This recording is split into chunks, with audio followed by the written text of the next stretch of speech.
बहुजन समाज में जन्मे सभी संतों, गुरुओं एवं महापुरुषों के चरणों में नमन करते हुए भीम आर्मी के संस्थापक एवं राष्ट्रीय अध्यक्ष आजाद समाज पार्टी माननीय एडवोकेट चंद्रशेखर आजाद जी को मेरा क्रांतिकारी जय भीम। भीम आर्मी के राष्ट्रीय अध्यक्ष सम्माननीय बड़े भाई विनय रतन सिंह जी को मेरा क्रांतिकारी जय भीम। और पूरे देश के अंदर बहुजन आंदोलन को तीव्र गति से आगे बढ़ाने वाले तमाम ईमानदार क्रांतिकारी भीम आर्मी के सैनिकों को क्रांतिकारी सलाम। साथियों, आप सभी को लाइव आने का समय दिया गया था। मोबाइल नेटवर्क प्रॉब्लम की वजह से लाइव आने में देरी हुआ। आप सभी लोग इस चीज को अच्छी तरह से जान रहे हैं। लाइव को अधिक से अधिक शेयर करें ताकि आज का लाइव मुख्यमंत्री तक पहुंचना चाहिए और मुख्यमंत्री का आकाओं तक भी पहुंचना चाहिए। साथियों, मैं पूरे प्रदेश में नया जिला गठित हुआ है, उन सभी नया जिला वासियों को भीम आर्मी भारत एकता मिशन छत्तीसगढ़ परिवार की ओर से बहुत बहुत बधाई देता हूं और आप सभी का अच्छे जीवन का कामना करता हूं। और जिस गति से जिला का निर्माण किया गया है, नया जिला बनाया गया है, उस गति से तमाम जिला के नागरिकों को सरकार का योजना का मूलभूत सुविधा उन तक पहुंचनी चाहिए।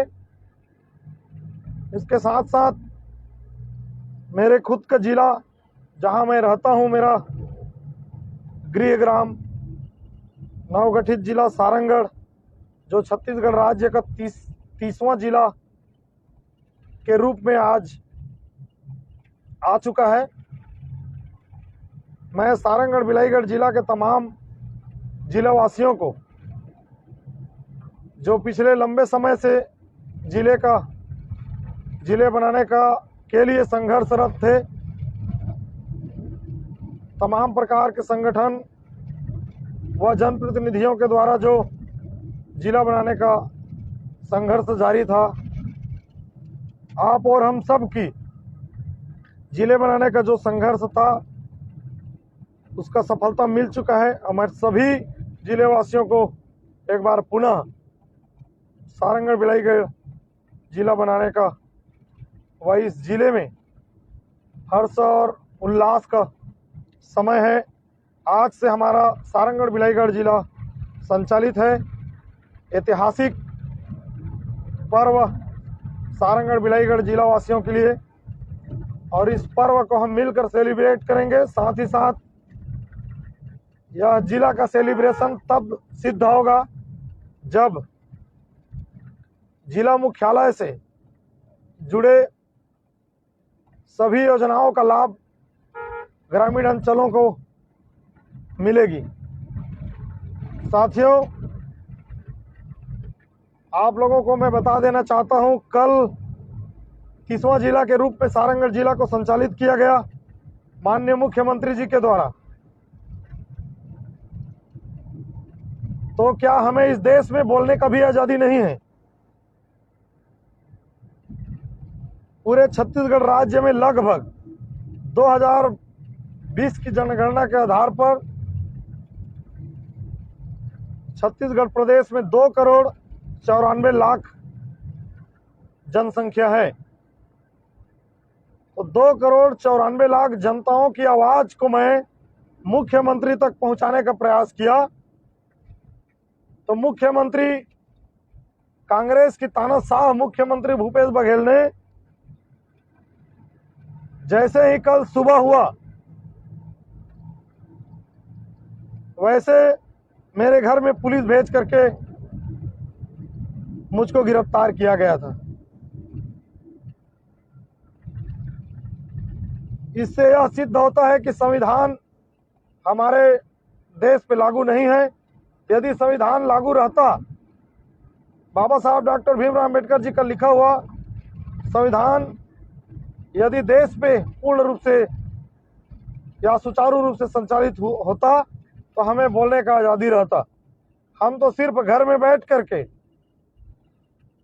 राज्य की 2,94,00,000 जनता की आवाज को, जनता की सवाल को मुख्यमंत्री को घर बैठे करना चाहा और मुख्यमंत्री ने हमें गिरफ्तार करवा दिया। और ऐसा गिरफ्तार जो हमें सारंगगढ़ से दूर रखा गया, भारी पुलिस बल के साथ हमें गिरफ्तार करके रखा गया था। हमारी आवाज और हमारी सवाल यह था कि छत्तीसगढ़ में कांग्रेस की सरकार आने से पहले पूर्ण रूप से नशा मुक्त किया जाएगा, पढ़े लिखे नौजवानों को यहाँ बेरोजगारी भत्ता दिया जाएगा और आम जनता के हित में यह नारा, यह भय फैलाया गया कि छत्तीसगढ़ में छत्तीसगढ़िया मुख्यमंत्री। क्या यही छत्तीसगढ़िया मुख्यमंत्री है जो छत्तीसगढ़ के नागरिक को वो जिस जिलों का दौरा करता है, जिस क्षेत्र का दौरा करता है, वहां जाने से पहले गिरफ्तार कराया जाए? मैं मुख्यमंत्री से सवाल करना चाहता हूं, मुख्यमंत्री के आकाओं से पूछना चाहता हूं, कांग्रेस के बड़े आला नेताओं से पूछना चाहता हूं, क्या आप लोग अपने कार्यकर्ताओं को, अपने नेताओं को ऐसे तैयार किए हो कि आप जिस क्षेत्र में जाओगे उस क्षेत्र में जाओ और उस क्षेत्र के सामाजिक कार्यकर्ताओं को सुबह होते ही गिरफ्तार करा लो? मैं सारंगगढ़ बिलाईगढ़ जिला वासियों को बताना चाहूंगा, हमारा सवाल मुख्यमंत्री से था, हमारे नए जिले वासियों से नहीं, क्योंकि मैं भी सारंगगढ़ बिलाईगढ़ जिला में निवास करता हूं, तो मैं जिला बनाने का विरोध क्यों करूं? मुझे तो खुशी है, सदियों से जो जिलों का जिला बनाने का मांग उठता रहा, संघर्ष किया गया, हमने भी संघर्ष किया। हमने तो छत्तीसगढ़ की राजधानी रायपुर में, जहां पे मुख्यमंत्री बैठते हैं, वहीं पर हमने सारंगगढ़ को जिला बनाने का, बलौदाबाजार जिला को बाबा गुरु घासीदास जी के नाम से करने का, यहाँ तक कि साहब कांसीराम जी का लड़ा हुआ चुनाव क्षेत्र जांजगीर चांपा को साहब कांसीराम जी के नाम से कराने के लिए हमने आंदोलन किया। राजधानी रायपुर के ईदगाह भाटा मैदान में हमारे भीम आर्मी का संस्थापक एवं हमारा नेता सम्मानीय एडवोकेट चंद्रशेखर आजाद जी के नेतृत्व में राजधानी रायपुर की ईदगाह भाटा मैदान में, और मुझे ही गिरफ्तार नहीं किया, मेरे भीम आर्मी छत्तीसगढ़ के नवगठित जिला सारंगगढ़ बिलाईगढ़ के जिला प्रभारी के साथ में हमारे कोषाध्यक्ष संतोष बौद्ध और मनिंदर सिंह आजाद जी और हमारे पूर्व ब्लॉक अध्यक्ष दिनेश मीरी जी को भी गिरफ्तार करके रखा गया था। साथियों, मैं पूरे प्रदेशवासियों को कहना चाहता हूं कि हमारी सवाल भीम आर्मी के द्वारा उठाया गया सवाल में दम था, जनहित में दम था, तभी तो मुख्यमंत्री ने पहरा बिठाया। लेकिन जिस तरह से हमें गिरफ्तार करके हम पर पहरा लगाया गया था, मुख्यमंत्री का डर यह साबित करता है कि 2023 में कांग्रेस का सुपड़ा साफ होने वाला है और भीम आर्मी और छत्तीसगढ़ राज्य के नागरिकों पर जो जो कांग्रेस की सरकार ने तानाशाह करते हुए जो जुल्म ढाया जा रहा है, उसका जवाब और उसका हिसाब छत्तीसगढ़ की जनता 2023 में देगी। साथियों, हमारा सवाल था, धर्मपुरा में सतनामी समाज पर लाठीचार्ज बार बार क्यों किया जा रहा है? पूरे प्रदेश में मोहन भागवत के इशारे पर जहां जहां पर पत्थर था, उसको विशाल मंदिरों का निर्माण कराया जा रहा है। लेकिन पूरे प्रदेश में सत्तामी समाज के धार्मिक स्थलों को तोड़ा क्यों जा रहा है? हमारा सवाल था, बहनों के साथ जुल्म हो रहा है, अन्याय अत्याचार हो रहा है, कांग्रेस की सरकार में क्यों? यहां तो बीजेपी की सरकार नहीं है और कांग्रेस के लोग बोलते हैं हम मनुवादी नहीं हैं, हम संविधान के मानने वाले लोग हैं। तो संविधान के मानने वाले कांग्रेस की सरकार में बहन बेटियां सुरक्षित क्यों नहीं? गरीबों का सरकार कांग्रेस सरकार, ऐसे बोला जाता है कांग्रेसियों के द्वारा, इन लुटेरों के द्वारा, जुमलेबाजों के द्वारा। तो गरीबों को जमीन को निकाल करके गौ गठान बनाने का एक योजना चलाया जा रहा है, जो झूठा योजना है। पूर्ण रूप से छत्तीसगढ़ में कांग्रेस का जो जो योजना है कहीं पर भी पूर्णतः साबित करके दिखा दे, मैं छत्तीसगढ़ को छोड़ करके चला जाऊंगा। गौ गठान योजना, गरीबों को जमीन को निकाला गया है और सारा मवेशी सड़क को जाम करके रखा है, सड़क को गौ गठान बनाया गया है, जिसमें आम जन जो आए दिन अपने रोजमर्रा कामकाज के लिए उस राह पे आते जाते हैं, उस राह पे एक्सीडेंट होकर के अपने हाथ पैर गंवाते हैं, यहां तक कि जान भी जा चुका है। मैं भीम आर्मी के और पूरे मेरे राज्य के आज के लाइव से जुड़े हुए तमाम क्रांतिकारी साथियों को क्रांतिकारी जय भीम के साथ एक संदेश पैगाम देना चाहता हूं कि इस लाइव को अधिक से अधिक शेयर करें, ताकि कांग्रेस के जो जुमलेबाज हैं, लुटेरे लोगों तक पहुंचना चाहिए। मैं सारंगगढ़ की ही बात नहीं कर रहा हूं, बिलाईगढ़ की बात ही नहीं कर रहा हूं, पूरे प्रदेश में मेरे कौम के लोग सुरक्षित नहीं हैं, बहुजन समाज सुरक्षित नहीं है। चाहे मैं बिहड़ जंगल बस्तर की बात करूं, चाहे बलरामपुर की बात करूं, चाहे हसदेव जंगल की बात करूं, जिसको अडानी अंबानी को फैक्ट्री लगाने के लिए जमीन दिया जा रहा है, जंगलों को उजाड़ा जा रहा है। मुख्यमंत्री से मेरा सवाल है, मेरे जंगल के वन रक्षक आदिवासियों को खदेड़ा जा रहा है, अडानी अंबानी को जमीन जंगल को उजाड़ करके फैक्ट्री लगाने क्यों दिया जा रहा है? मेरा सवाल है उन स्टूडेंट के लिए, उन छात्र छात्राओं के लिए जो यूनिवर्सिटी में उनके लिए सीट क्यों नहीं बढ़ाई जा रही? मेरा सवाल है गरीबों के लिए जो छत्तीसगढ़ को छोड़ करके दूसरे राज्य पलायन किया जा रहा है, जहां पर उनको बेचा जा रहा है। छत्तीसगढ़ में एक बाबा आता है, उसको 1 रुपए में जमीन दिया जाता है। मेरा सवाल है छत्तीसगढ़ की जमीन को 1 रुपए में क्यों दिया जा रहा है? मेरा सवाल है छत्तीसगढ़ में घटना हो रहा है, उन घटनाओं पर उन पीड़ित परिवार को उचित मुआवजा क्यों नहीं दिया जा रहा, जबकि दूसरे राज्य के लोगों को करोड़ों रुपए दिया जा रहा है? मुख्यमंत्री को सवाल का जवाब देना पड़ेगा, आज नहीं तो कल आपसे जवाब लेकर के रहेंगे। और छत्तीसगढ़ की कांग्रेस की सरकार बहुजन विरोधी है, संविधान विरोधी है। साथियों, भीम आर्मी को सारंगगढ़ में ही नहीं, जब 40,000 SC ST वर्ग के अधिकारी कर्मचारियों को पदोन्नति में आरक्षण क्यों नहीं दिया जा रहा है, इस विषय पर हमने शांतिपूर्ण रूप से राजधानी रायपुर में आंदोलन किया। वहां भी मुख्यमंत्री को बर्दाश्त नहीं हुआ और हमें वहां पे गिरफ्तार करके जेल में डाला गया। और यह घटना छत्तीसगढ़ की ही बात नहीं है, कांग्रेस की सरकार राजस्थान में भी है, जहां पे स्कूल की घड़े को छू देने से एक बहुजन समाज का एक बच्चे को संविधान विरोधी, बहुजन विरोधी, जातिवादी लोगों के द्वारा पीट पीट करके मार डाला गया। उस परिवार को मिलने के लिए जा रहा था, उनके पीड़ित परिवार को मिलने के लिए हमारा नेता जा रहा था, सम्माननीय डॉक्टर चंद्रशेखर आजाद जी, उनको कांग्रेस सरकार ने वहां गिरफ्तार कर लिया गया।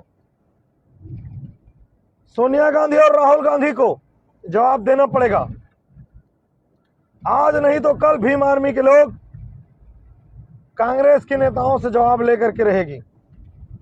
याद रखना हमारा संघर्ष जारी है। आज तुम्हारी कल हमारी बारी है, लेकिन एक एक जुल्म का हिसाब लिया जाएगा। एक एक जुल्म का हिसाब लिया जाएगा, चाहे वो कांग्रेस पार्टी की नेताओं का हो जुल्म हो, चाहे बीजेपी के नेताओं का जुल्म हो। और मैं पूरे राज्य के, पूरे देश के लोगों को कहना चाहूंगा कि पूरे बहुजन समाज के साथ हुए जुल्म का हिसाब इस देश में और इस राज्य में सिर्फ और सिर्फ भीम आर्मी के लोग लेकर के देख रहेंगे। इस लाइव को अधिक से अधिक शेयर करें साथियों। मुख्यमंत्री और कांग्रेस के नेताओं तक पहुंचना चाहिए। कांग्रेस के धोखेबाज, जुमलेबाज, दिखावेबाज नेताओं तक पहुंचना चाहिए, चाहे वो जमीनी स्तर का नेता क्यों न रहे। उन सभी नेताओं तक पहुंचना चाहिए। क्या मुझे मेरा नया जिला संचालित हुआ उस राज्य में खुशी बांटने का, खुशी के पल में शामिल होने का अधिकार नहीं है? नहीं था क्या? पुलिस का पूरा फौज लगाया गया था मुझे गिरफ्तार करने के लिए, लेकिन मैं बता दूं, कान खोल करके सुन लीजिए भूपेश बघेल जी, आपको जितना जुल्म ढाना है उठाइए, जितने बार जेल में डालना है डालिए, और जितना धारा लगाना है लगाइए, जितने बार गिरफ्तार करना है कीजिए। हम इस गिरफ्तारी से डरने वाले नहीं हैं, बल्कि हमें जितने बार रोकने का प्रयास करोगे उससे डबल गति से हम अपने लोगों को जोड़ने का काम करेंगे। अपने लोगों के साथ हो रहे जुल्म, अन्याय, अत्याचार के खिलाफ सड़क पर उतर करके हमारी ताकत, हमारी पावर को आपको दिखाएंगे। और पूरी ईमानदारी के साथ बता रहा हूं, 2023 में कांग्रेस को सत्ता से नहीं हटाया तो बहुजन समाज का इतने बड़े नेतृत्व करने का मतलब ही क्या रहेगा। अधिक से अधिक शेयर करें साथियों। क्रांतिकारी जय भीम। डर अच्छा लगा भूपेश बघेल का, जो सारंगगढ़ में आने से पहले गिरफ्तार कराया गया और हम पर पहरा बिठाया गया था। यह डर है कांग्रेस की, यह डर है भूपेश बघेल की, यह डर है राहुल गांधी की, यह डर है सोनिया गांधी की, जो भीम आर्मी के घर बैठे सवाल से उनका हालत बेन हो गया और सुबह से हमें गिरफ्तार कराया गया और पूरा दिन गिरफ्तार करके रखा गया था। न जाने कहां रखा था, हमें खुद पता नहीं था, लेकिन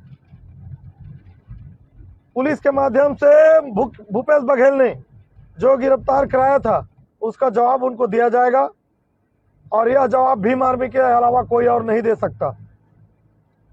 बीजेपी केंद्र में सत्ता पर है, लेकिन हम शुरू से बोलते आए हैं, हमारा बहुजन नायक साहब कांसीराम जी भी बोले थे कि कांग्रेस और बीजेपी एक सांप और दूसरा नागनाथ है।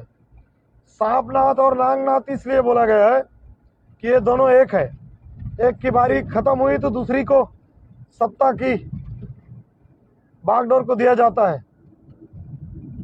जो भीम आर्मी के लोगों पर आरोप लगाता है उन लोगों को भी मैं बताना चाहूंगा,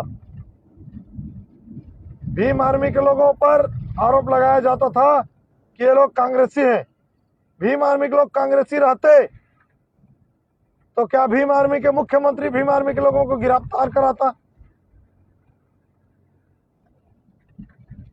और वो अपने आप को बहुत बड़ा सामाजिक कार्यकर्ता समझता है, बहुत बड़ा मिशनरी समझता है, तो सरकार की गलत नीतियों का विरोध क्यों नहीं करता? भीम आर्मी के एक कार्यकर्ता वो फौलाद है जो किसी के जेल या किसी के पुलिस की डराने से नहीं डरता, ईंट का जवाब पत्थर से देना आता है। और 2023 में भीम आर्मी के सभी कार्यकर्ता कमर कस लें और पूरे मजबूती के साथ अपने अपने जिम्मेदारी क्षेत्र में टीम का विस्तार करें, पूरे मजबूत टीम बनाएं। बहुत जल्द भीम आर्मी का संस्थापक और हमारा नेता छत्तीसगढ़ में आने वाले हैं और छत्तीसगढ़ में रह करके पूरे टीम को मजबूत करेगा, भूपेश बघेल को उनका असली औकात दिखाने का कार्य करेगा। आप सभी साथियों का संघर्ष को क्रांतिकारी सलाम, अधिक से अधिक शेयर करें। इस लाइव को भूपेश बघेल तक पहुंचना चाहिए आप सभी को। क्रांतिकारी जय भीम आर्मी, आजाद समाज पार्टी जिंदाबाद, सम्माननीय एडवोकेट चंद्रशेखर आजाद जी जिंदाबाद। और ईमानदारी के साथ संघर्ष करने वाले तमाम क्रांतिकारी साथियों को मेरा क्रांतिकारी सलाम के साथ आपके संघर्ष को क्रांतिकारी जय भीम, और भीम आर्मी के सभी क्रांतिकारियों को क्रांतिकारी सलाम, और सभी साथियों को एक बार क्रांतिकारी जिंदाबाद।